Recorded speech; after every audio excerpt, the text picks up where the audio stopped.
Hello student, कैसे हैं आप सभी। आई होप कि अच्छे होंगे। मेरी कक्षा में आप सभी का स्वागत है। पिछले क्लास में हम एकार्थक शब्द को जाना था और बहुत छोटी सी चैप्टर थी और बहुत इजी भी था। कोई भी समझने में आपको कहीं भी कठिनाई का सामना करना पड़ा तो ज़रूर बताइएगा। मैं ऐसा उम्मीद करती हूँ कि आप लोग को सभी को समझ में आ गई होगी। तो आज हम अभ्यास कार्य आपके लिए लाए हैं ताकि और प्रश्न को सॉल्व करेंगे तो आपको सुविधा मिल जाएगी आसानी से। तो चलिए बढ़ते हैं, आइए अभ्यास करें। फर्स्ट है, पहला है, वाक्यों में प्रयोग करते हुए निम्नलिखित शब्दों के अर्थ भेद स्पष्ट कीजिए। हमेशा मैं बोलती हूँ कि प्रश्न को दोहराइए जरूर। एक बार नहीं समझ में आए दोबारा पढ़िए। वाक्यों में प्रयोग करते हुए निम्नलिखित शब्दों के अर्थ भेद स्पष्ट कीजिए। यहाँ पर आपको शब्द दिए हैं। जब भी शब्द आएगी एकार्थक में युग्म में आएगी। जब मैं बोली थी आपको हमेशा ये दो शब्द होंगे। तो फर्स्ट है प्रणाम और अभिवादन। प्रणाम और अभिवादन। प्रणाम क्या होती है? अपनों से बड़ों को। ठीक वहीं अभिवादन क्या होता है? समान अवस्था वालों को। मीनिंग आपको यानी इसका अर्थ स्पष्ट होनी चाहिए तो आप कहीं भी वाक्य में प्रयोग कर लेंगे। ये तो शब्द था और शब्द का अर्थ आपको पता है तो फिर वाक्य बनाने में क्या देर है।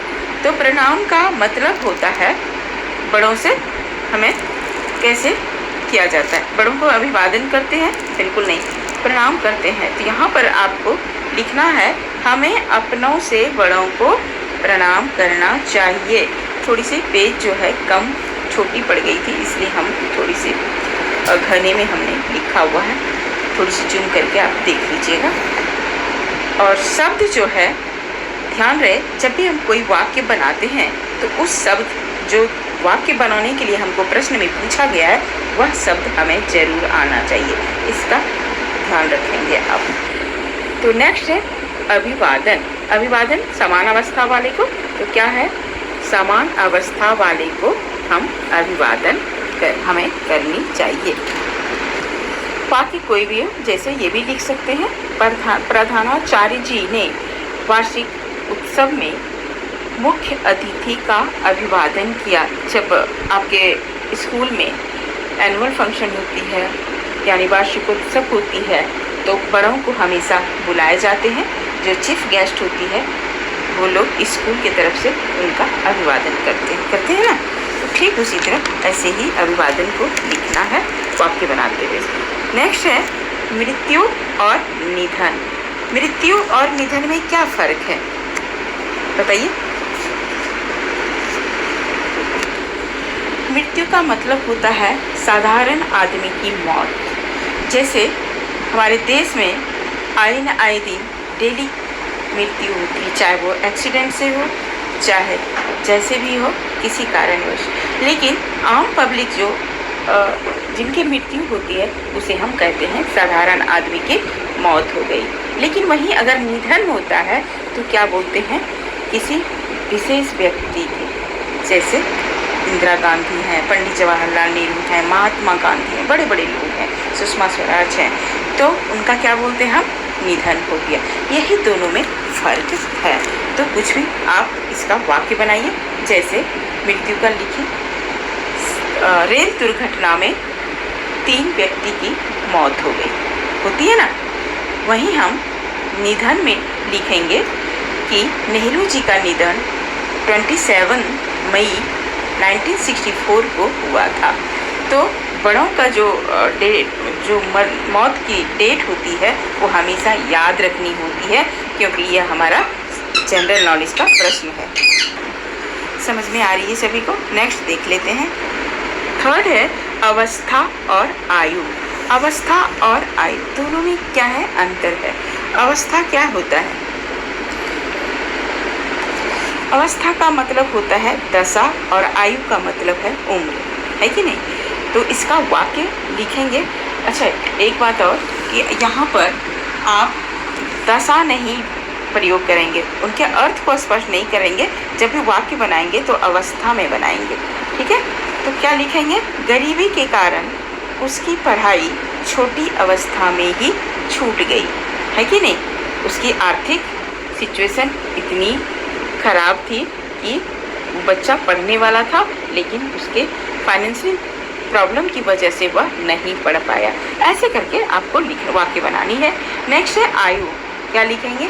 20 वर्ष की आयु में रमा का विवाह हो गया, हेमा का विवाह हो गया, कुछ भी लिख सकते हैं वाक्य में, ठीक है। चलिए नेक्स्ट बढ़ते हैं। आज्ञा और आदेश। आज्ञा किसे कहते हैं? हमेशा हमें बड़ों की आज्ञा का पालन करना चाहिए, है ना। आज्ञा का मतलब होता है बड़ों के द्वारा छोटों को कुछ करने को कहना। यानी जब हम छोटे कभी भी आज्ञा नहीं दे सकते हैं कि 1 गिलास पानी ले आओ, तब बोलेंगे इसको थोड़ी सी भी माइनर नहीं है कि छोटी होके हमें पानी लाने को कहता है। तो आज्ञा जब भी होगा तो बड़े जब बोलेंगे तब हम छोटों को करना होता है वह आज्ञा का पालन। वहीं आदेश होता है जो लोग बड़े लोग होते हैं, वह जैसे ऑफिस वगैरह में कोई भी अधिकारी को जो है, किसी भी जो पानी पिलाने वाले होते हैं पियोन लोग, तो कर्मचारी जो होते हैं फाइल लाने आने जाने में जो मदद करती है कि नहीं, उसको एक ऑर्डर देते हैं। तो कौन देता है? आदेश। तो बड़े लोग देते हैं। तो ऐसे ही वाक्य आपको बनाना है। तो आदेश का क्या हो जाएगा? किसी अधिकारी द्वारा अपने कर्मचारी को आदेश देना। आदेश मतलब दूसरे शब्दों में कहा जाए निर्देश, राइट। नेक्स्ट है निर्णय और न्याय। निर्णय मतलब होता है जैसे हमने कोई भी काम को ठान लेना, है ना। और न्याय क्या होती है? जो कानूनी तौर पे हम न्याय करते हैं, उसका जो फैसला सुनाता है उसी को न्याय बोलते हैं। तो वाक्य क्या हो जाएगी? निर्णय का वाक्य बना लीजिए कुछ भी। मैंने इस बार फैसला किया है कि हमें परीक्षा में अच्छे अंक प्राप्त करने हैं। न्याय हो जाएगा न्यायाधीश ने अपराधी को सजा सुनाकर न्याय किया, यानी उसका फैसला किया। चलिए बढ़ते हैं नेक्स्ट प्रश्न। दूसरा है निम्नलिखित शब्द युग्मों में अंतर स्पष्ट करें। आपको 2 शब्द दिया हुआ है और यह आपको स्पष्ट करना है कि कौन सी शब्द का क्या अर्थ होगा। यानी आपको अर्थ स्पष्ट करना है, सीधा अर्थ लिखनी है, वाक्य नहीं बनानी है। जब भी आएगा यह युग्म ही आएगा, जैसा कि हमने पिछले क्लास में बताया था।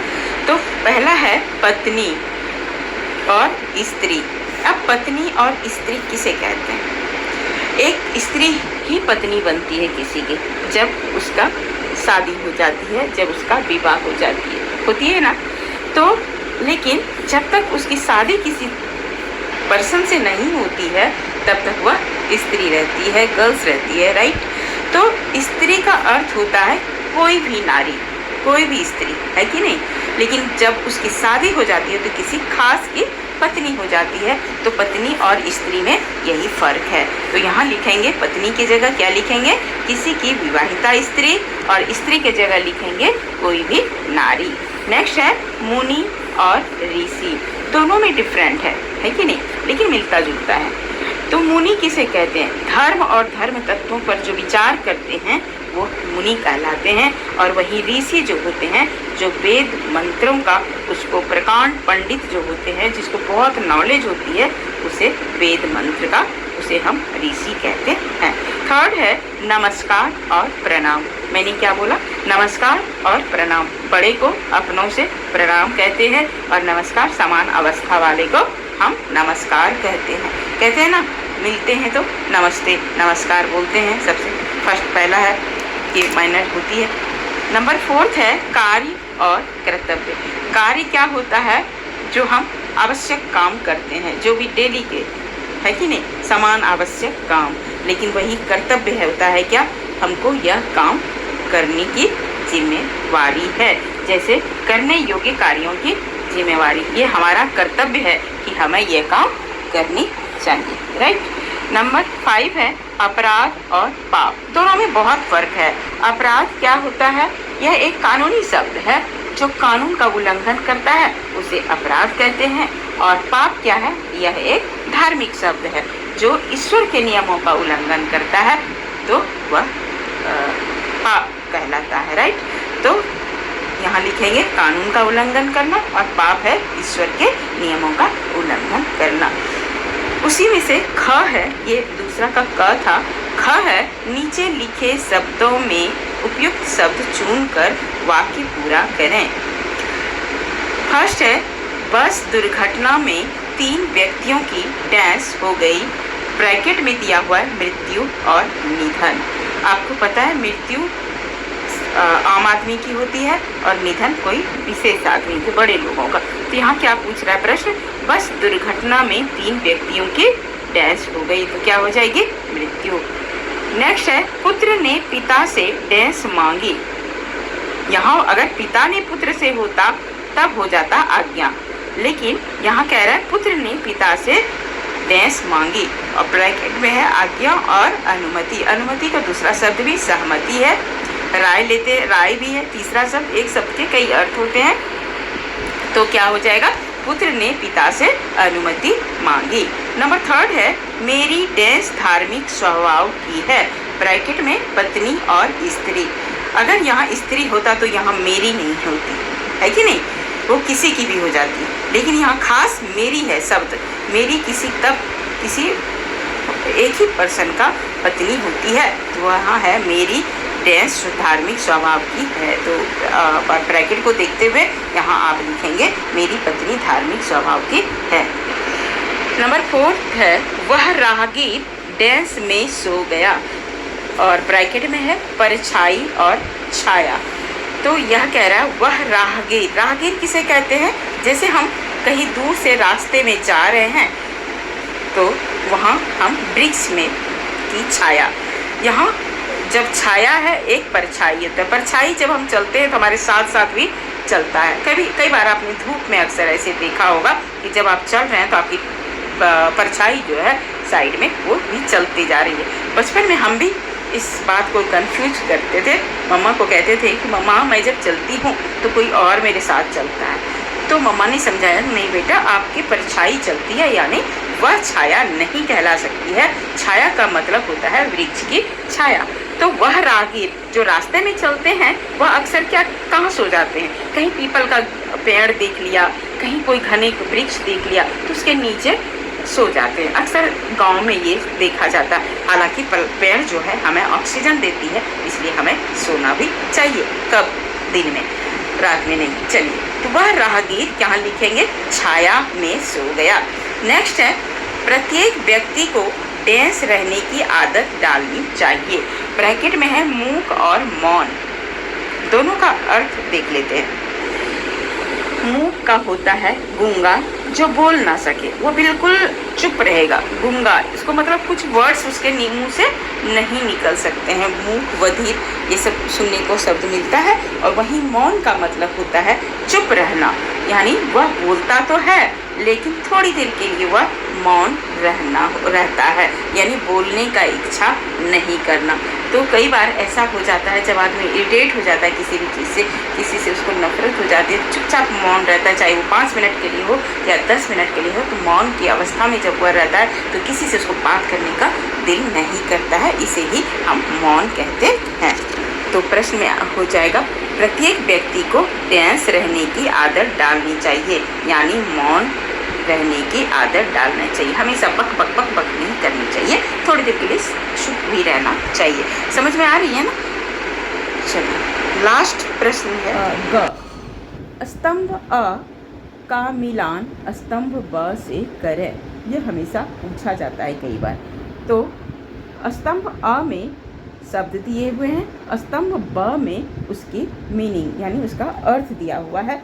आपको कौन सी अर्थ सही है, जिसका अर्थ जिसका सही है उसे आपको मिलान करनी है। जैसे पहला है पत्नी, स्त्री, पाप, अपराध, अधिक, ये शब्द हैं। उसके सामने दिया हुआ है अर्थ कोई भी औरत, नियम विरुद्ध कार्य, अपनी विवाहित स्त्री, अनैतिक कार्य, आवश्यकता से अधिक। तो पत्नी क्या हो जाएगी?